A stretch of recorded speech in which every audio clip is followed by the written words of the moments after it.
Good afternoon everyone. हम लोग आज क्लास 12 का मैथमेटिक्स का जो सिलेबस आया है सीबीएसई की तरफ से टर्म 1 और टर्म 2 का, आज उसको हम लोग डिस्कशन के लिए रखते हैं ज़रा। तो क्या क्या हमारे क्या चेंजेस आए हैं, क्या सिलेबस में डिलीशन हुआ है, उन सारी चीज़ों के लिए बात करेंगे।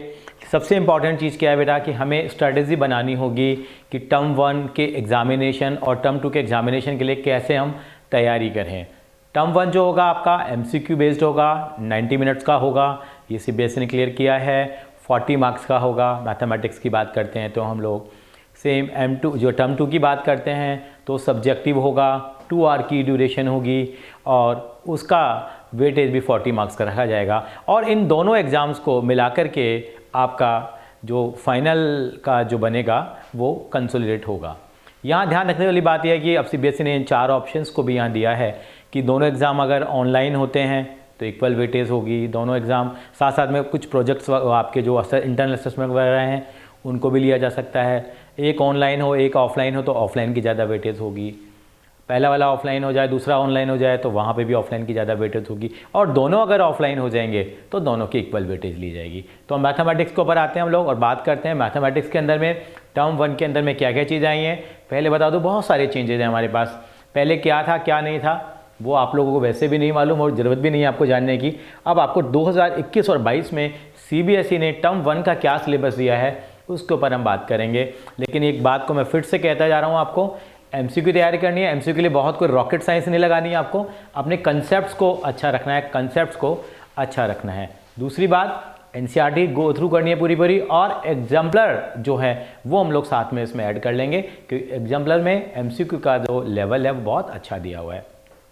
तो हम बात करते हैं टर्म 1 की बात करते हैं। तो टर्म 1 में सीबीएसई ने क्या करा है, अकाउंटेंसी के बारे में भी है, जैसे हम लोग बताते हैं थोड़ा बहुत आप लोग कि मैथमेटिक्स के अंदर में सीबीएसई ने पहली वाली जो बुक है हमारे पास, 2 ही बुकें हैं मैथमेटिक्स में।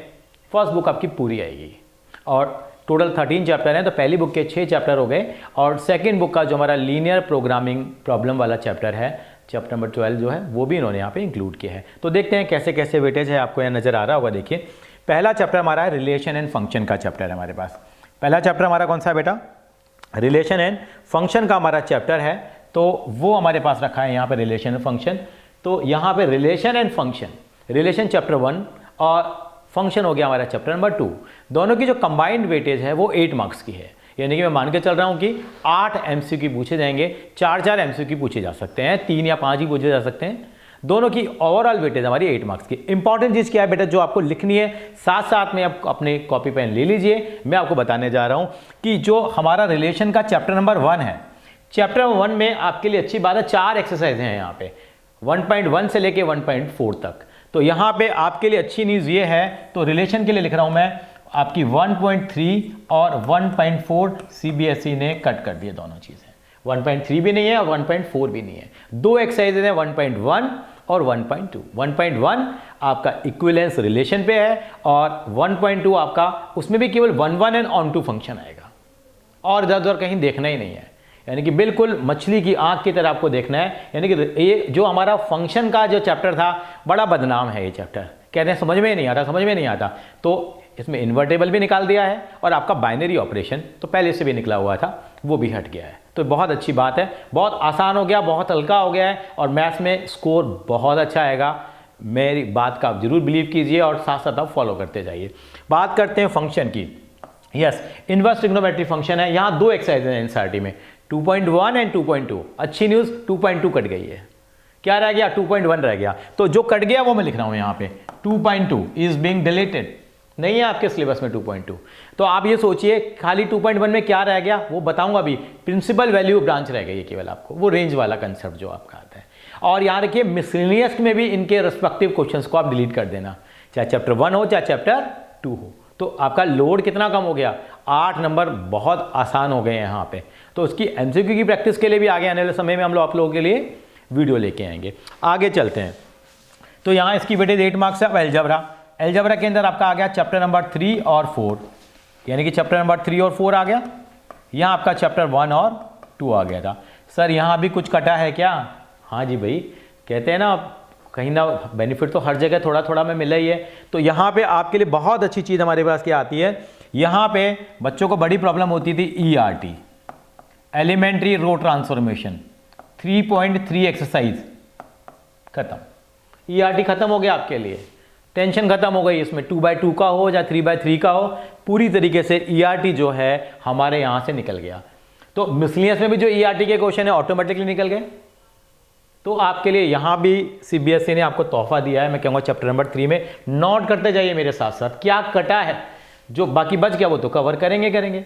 सर क्या चैप्टर 4 में भी कुछ गुड न्यूज़ है क्या? बिल्कुल, चैप्टर 4 में तो इतनी बड़ी न्यूज़ है आप खुश हो जाएंगे। लास्ट ईयर भी थी। यस, प्रॉपर्टीज ऑफ डिटर्मिनेंट्स, बहुत बड़ा टॉपिक है, 5-6 क्लास आपकी ले जाता है और टाइम भी लगता है। लेकिन जिन बच्चों ने ऑलरेडी कर लिए, बहुत सारे स्कूल्स में इन्होंने करा दी थी, ठीक, लेकिन वो आपके इवेल्युएट नहीं होंगे MCQ में। तो आपके लिए यहाँ पे 4.2 एक्सरसाइज है, प्रॉपर्टीज ऑफ डिटर्मिनेंट्स है, वो भी आपका क्या हो गया है, यहाँ से डिलीट हो गया है। और मिला के वेटेज कितने मार्क्स के? 10 मार्क्स की है। और ये बहुत आसान यूनिट है, बता रहा हूँ मैं आपको, फ्री के से नंबर है। इसके लिए हम MCQ के लिए स्पेशल आपके लिए सीरीज लेके आएंगे आने वाले टाइम में, आप बने रहिए हमारे साथ। आप अब आते हैं कैलकुलस। कैलकुलस का मतलब यहाँ पे चैप्टर नंबर 5 और 6, कैलकुलस 2 पार्ट में डिवाइड है, चैप्टर 7, 8 और 9 भी है। यहाँ डिफरेंशिएशन को उन्होंने उठाया, चैप्टर 5 आपका है और चैप्टर नंबर 6 आपका एप्लीकेशन ऑफ डेरिवेटिव है। यस, यहाँ पे भी आपको रिलैक्स मिला है। देखिए हर जगह आपको फायदा मिला मैथमेटिक्स में। यानी कि चैप्टर 5 में क्या है, आपको पहले भी हमारे पास था, रोल्स थ्योरम थी हमारे पास, रोलीज थ्योरम भी बोलते हैं इसको, और मीन वैल्यू थ्योरम है, वो हमारे यहाँ से चली गई है यहाँ पे। और हमारे पास 5.8 एक्सरसाइज जो है चैप्टर नंबर 5 में, 5.8 एक्सरसाइज हमारे पास नहीं है। ये जानना बहुत ज़रूरी है सिलेबस के अंदर में। क्या चैप्टर 6 में भी कुछ कटा है सर? हाँ जी, चैप्टर 6 में भी आपकी 2 एक्सरसाइज चली गई हैं। आप तो कहेंगे सर मज़े आ गए हैं। चैप्टर 6 में 6.1 आपको याद होगा, एज द रेट मेजर वाली एक्सरसाइज लास्ट ईयर भी कटी हुई थी, इस साल भी हमारी वो कट गई है। एक चीज़ और है यहाँ पे हमारे पास आती है एरर एंड अप्रॉक्सीमेशन। क्या आता है बेटा? अप्रॉक्सीमेशन आता है 6.4, वो भी हमारा यहाँ से डिलीट हो गया है। 6.1 एंड 6.4, तो रह क्या गया? 6.2 रह गया आपका इंक्रीजिंग और डिक्रीजिंग फंक्शन। 6.3 रह गया आपका क्या? यस, टेंजेंट एंड नॉर्मल रह गया। और लास्ट 6.5 मैक्सिमा और मिनिमा। सर मैक्सिमा और मिनिमा में हम MCQ कैसे तैयार करेंगे? तो वो हम लोग तैयार कैसे करेंगे उसके ऊपर भी हम डिस्कशन करेंगे हम लोग, फाइन, कि इतने बड़े बड़े क्वेश्चंस को कैसे करें। तो ये हमारा अब आता है LPP। सर LPP में भी कुछ कटा है क्या? हाँ साहब, यहाँ भी कटा है, हर जगह फ़ायदा बहुत आया। चैप्टर नंबर 12 है, 2 एक्सरसाइज थी यहाँ पे, 12.1 और 12.2, तो 12.2 एक्सरसाइज कट गई है। लेकिन मेरी एक बात नोट कर लीजिए, 12.2 एक्सरसाइज आप जरूर करके जाना, क्योंकि वर्ड प्रॉब्लम्स के बारे में इन्होंने कुछ बताया नहीं है। 12.2 में वर्ड प्रॉब्लम्स हैं, तो वैसे ऐसा हम करते हैं। तो 12.2 कट गई है और 12.2 कट गई है, तो इसका मतलब आपके जो मिसलिनियस के क्वेश्चन है वो भी कट गए। जो पूरे सिलेबस में आपको देखना है 12.2 में, जैसे 12.2 कट गई है तो मिसलिनियस में कट जाएगी। 6.1, 6.4 के क्वेश्चन मिसलिनियस में भी आपके डिलीट हो गए, इस बात का आप जरूर ध्यान रखेंगे। तो ये हमारी टोटल वेटेज हमारे पास LPP की 5 नंबर की है, और कैलकुलस हमारा सबसे ज़्यादा वेटेज रखता है, 70 इज गुड वेटेज। तो ये 40 मार्क का हमारा सिलेबस है टर्म 1 का। लेकिन आप मैंने बताया आप 15 नवंबर तक का स्ट्रेटेजी बनाना, 15 नवंबर तक सारे स्कूलों में सिलेबस कंप्लीट हो जाता है। तो आपकी कोशिश यही होनी चाहिए टर्म 1 और टर्म 2 का दोनों का सिलेबस कंप्लीट कर लेना। टर्म 2 का एक बार जस्ट गो थ्रू कर लेना, लेकिन बाद में खाली हमें रिवीजन करना पड़े, क्योंकि आपके पास टर्म 1 के एग्जाम देने के बाद टाइम नहीं बचेगा आपके पास, क्योंकि आपके उसके बाद आपका विंटर ब्रेक हो जाता है, आपके बोर्ड के प्रैक्टिकल शुरू हो जाते हैं, और बहुत कम टाइम बचेगा, क्योंकि आपके टर्म 1 पता नहीं 10, 12, 15, 20 दिसंबर कब तक कंप्लीट होंगे, उसके ऊपर डिपेंड करेगा। टाइमिंग का आपको जरूर ध्यान रखना है। ये सिलेबस डिलीट हो गया आपका। मैं थोड़ा आगे चलूँगा बेटा, तो इसके अंदर में यही चीज़ बताई गई थी यहाँ, ये आपने नोट डाउन कर लिया होगा। उसके बाद हम आते हैं, जिन्होंने नोट डाउन नहीं किया वो वीडियो को पीछे जाके देख सकते हैं। देखिए रिलेशन फंक्शन जो मैंने बताया था, तो यहाँ बिल्कुल नहीं है, बस केवल आपको यहाँ पे क्या करना है बेटा, यहाँ पे आपको ज़्यादा कुछ नहीं करना। 3 तरह के यहाँ पे रिलेशंस बताए गए हैं आपको, वो हमारे को करना है बेटा। यहाँ पे रिफ्लेक्सिव, सिमेट्रिक, ट्रांजिटिव मैंने बताया था, ये आपकी एक्सरसाइज है 1 to 1 एंड ऑन 2 वाली है, यानी कि 1.1 और ये 1.2, बस कुछ नहीं है रिलेशन फंक्शन में। बहुत बड़ा प्रॉब्लम खत्म हो गया। इन्वेस्टर को देखो, मेरे को तो लिखते भी वो लग रहा है कुछ ही नहीं है। प्रिंसिपल वैल्यू ब्रांच यानी कि 2.1 रह गई आपकी, खाली यहाँ पे 2.1 रह गई आपकी। आगे चलते हैं हम, यहाँ पे आ जाते हैं मैट्रिसेस में आ जाते हैं। मैट्रिसेस में मैंने बताया था आपको मैट्रिसेस के अंदर में हमारे डिफरेंट टाइप के कॉन्सेप्ट्स हैं। जैसे हमारे पास क्या चीज़ आती है, हमारे पास डिफरेंट टाइप ऑफ मैट्रिसेस हमारे पास हो गया, concept, notation, equality, type of matrices, zero anti matrix, ये टाइप ऑफ मैट्रिसेस में आ जाएगा। Symmetric, skew symmetric, transpose, operation में एडिशन मल्टीप्लिकेशन आ जाएगा आपका, ठीक है। और हमारे पास आ जाएगा multiplication with scalar, simple property addition, multiplication and scalar multiplication, और कॉम्यूटेटिव प्रॉपर्टीज़ आती है हमारे पास। लेकिन मैंने बताया था यहाँ से ERT आपका निकल गया है। आगे चलते हैं बेटा, हम लोग थोड़ा आगे बढ़ेंगे। यहाँ पे मैट्रिसेस के बाद डिटर्मिनेंट्स आ गया, डिटर्मिनेंट प्रॉपर्टीज़ कट गई हैं आपकी, बाकी सारी चीज़ें नॉर्मल है। कंटिन्यूटी एंड डिफरेंशिएबिलिटी है, आप यहाँ से कॉपी भी कर सकते हैं सिलेबस को। और यहाँ पे हमारा क्या डिलीट हो गया है बेटा? यस, हमारा जो डिलीट हुआ है वो हुआ है रोलीज़ थ्योरम 5.8 एक्सरसाइज, आपको पहले बताई थी। बाकी सारी चीज़ें हैं, यहाँ से क्वेश्चन जरूर फंसेंगे आपके। AOD है, AOD भी बड़ा आसान हो गया आपके लिए। तो मेन AOD में आपके हम देखेंगे तो 3 यूनिट रह गए बेटा AOD के अंदर में। यानी क्या रह गया हमारे पास? एक तो इंक्रीजिंग डिक्रीजिंग फंक्शन रह गया, एक टेंजेंट एंड नॉर्मल, और एक तीसरा है हमारा मैक्सिमा एंड मिनिमा। ये चीज़ हमारे पास रह गई हैं। That illustrate the basic principle understanding of the subject as well as a real life situation. इसके अंदर वर्ड प्रॉब्लम्स आपके आ सकती हैं। तो ये है LPP के अंदर, मैंने बताया आपको। LPP में थोड़ा आगे बढ़ लेते हैं। LPP के अंदर देखो बहुत क्लियरली इन्होंने मेंशन किया है यहाँ पे, अगर हम देखते हैं LPP के अंदर में कि यहाँ पे ये आपको कंस्ट्रेंट, ऑब्जेक्टिव फंक्शन, आप याद करना क्लास 11 में आपने चैप्टर किया था, चैप्टर नंबर 6 लीनियर इनइक्वेशन। बस उसके अंदर में आपको 15 मिनट और देने हैं, बस 15 मिनट मुझे दे देना, मैं आपको ये चैप्टर करा दूंगा, गारंटी है इतना बढ़िया हो जाएगा। 5 में से 5 आएंगे, कहीं कोई नंबर नहीं जाएगा। इसमें एक किस तरह से क्वेश्चन आएंगे वो हम तब डिस्कस करेंगे। इसके अलावा इसके अंदर बस आपका फिजिबल सॉल्यूशन आ जाएगा, इनफिजिबल सॉल्यूशन आ जाएगा हमारे पास, ऑप्टिमल फिजिबल सॉल्यूशन, और हमारे पास इस तरीके से चैप्टर भी कंप्लीट हो जाएगा। It's fine, I think so, एक क्लियर है। इसके बाद आपका एक प्रोजेक्ट वर्क होगा, वो प्रोजेक्ट वर्क करना है आपको। थोड़ा सा जरूर मैं बताऊंगा आपको, टर्म 2 के अंदर में भी जरूर लेके जाऊंगा मैं। टर्म 2 के अंदर देखो फिर से कैलकुलस आया है, 17 मार्क का वहाँ हो गया था, 18 मार्क का यहाँ पे हमारा कैलकुलस आ जाता है हमारे पास। तो क्या कैलकुलस हमारा जो चैप्टर है इसमें कौन कौन से चैप्टर आएंगे, थोड़ा एक आइडिया दे दीजिए, क्योंकि किसी भी स्कूल में भी कैलकुलस शुरू नहीं हुआ, ये मैं आपको बता दूँ आपकी जानकारी के लिए। अभी सब पार्ट, क्योंकि यहाँ पे अकाउंटेंसी की तरह नहीं है, मैथमेटिक्स के अंदर में गिनती वाली चल रहा है, पहले 1 to 6 का टारगेट चल रहा है। चैप्टर नंबर 7, 8 और 9 आएंगे यहाँ पे, 7, 8 और 9। 18 मार्क की यहाँ पे वेटेज है।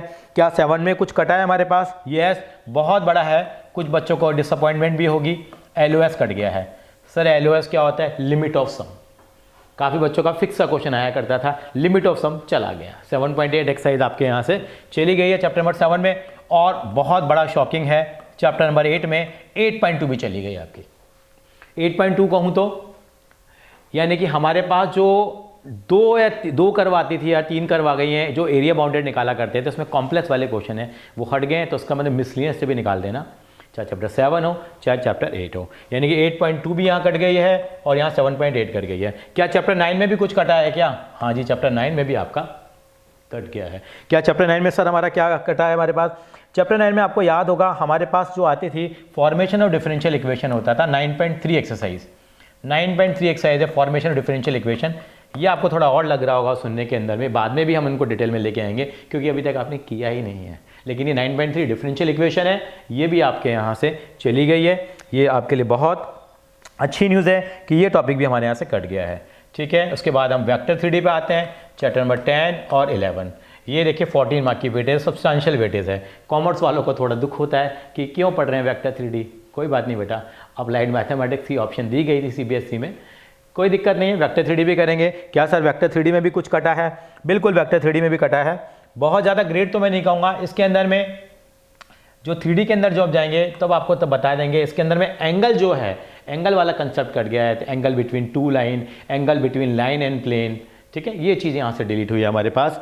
अब आते हैं प्रोबेबिलिटी। यस, प्रोबेबिलिटी की बात करते हैं। ये चैप्टर नंबर 13 है और देखिए अकेला वेटेज है, 8 मार्क की वेटेज रखते हैं। 8 मार्क कम नहीं होते बेटा, 8 मार्क की वेटेज रखता है। क्या प्रोबेबिलिटी में कुछ कटा है? यस, प्रोबेबिलिटी में कटा है। सबसे इंपॉर्टेंट बात आती है हमारे पास प्रोबेबिलिटी के अंदर में, आप देखते हैं बाइनोमियल डिस्ट्रीब्यूशन तो पहले से ही कटा हुआ था, वो आपकी जानकारी में भी होगा। तो हमारे पास 13.4 जो है वो हमारी एक्सरसाइज जो है यहाँ पे वो उसके अंदर में मीन और वेरिएंस जो है वो कट गया है और 13.5 बाइनोमियल डिस्ट्रीब्यूशन की होती थी वो पूरी लास्ट से भी रिलेटेड थी। 13.4 आपका प्रोबेबिलिटी डिस्ट्रीब्यूशन की होती है, उसके अंदर मीन और वेरिएंस जो निकाला करते थे आपको याद होगा, वो हमारा प्रोबेबिलिटी डिस्ट्रीब्यूशन के अंदर टॉपिक डिलीट हो गया है। बाकी ये आपके 8 मार्क की वेटेज है, टोटल आपका 40 मार्क है और 50 मार्क आपके प्रैक्टिकल के साथ यहाँ बन जाएंगे। तो इस तरह का यहाँ पे आएगा। टर्म 2 के लिए बिल्कुल हम स्ट्रेटेजी बनाएंगे। तो मेरी आपसे रिक्वेस्ट है, जहाँ भी आप पढ़ने जा रहे हैं आप मैथ्स में क्या छोड़ें। आप देखिए, मैं चाह रहा हूँ कैलकुलस तो कर ही लो साथ साथ में, आप क्यों करके रखना आप कैलकुलस। यानी कॉमर्स वालों के लिए एक सजेशन है मेरा कि आप क्या करिए, कॉमर्स वाले क्या करिए, आप वेक्टर 3D चाहे बाद में कर लेना, ताज़ा कमाना ताज़ा खाना। वेक्टर 3D आप बाद में कर लेना, पहले पूरा सारा निपटा लेना। प्रोबेबिलिटी क्लास 11 में भी करिए, कंटिन्यूड हो जाएगी, कोई दिक्कत नहीं है। कैलकुलस खत्म कर लीजिए, प्रोबेबिलिटी खत्म कर लीजिए, वेक्टर 3D बिल्कुल जाके दिसंबर जनवरी में करना और वहाँ जाके चौका लगा देना। मैं ये कहूँगा। इन्हीं शब्दों के साथ बेटा मैं ये वीडियो यहाँ ख़त्म करता हूँ। आगे वाले टाइम में हम MCQ के साथ मिलेंगे। अगर आपको और कोई रिक्वायरमेंट है तो ज़रूर आप कमेंट बॉक्स में लाके बताइए। और इस तरीके से आपको ये काम करना पड़ेगा। टोटल हमारे यहाँ पे 50 मार्क्स की इसकी वेटेज हो गई है हमारे पास। और मैं मेरा मोबाइल नंबर भी देता हूँ, अगर आपको कोई रिक्वायरमेंट हो तो आप बता भी सकते हैं और आप व्हाट्सअप कर सकते हैं। अगर आपको इस तरह का सिलेबस भी अगर चाहिए, this is my mobile number, mister Ravindra Agrawal. Fine बेटा, आज इतना रखेंगे हम लोग। Thank you so much.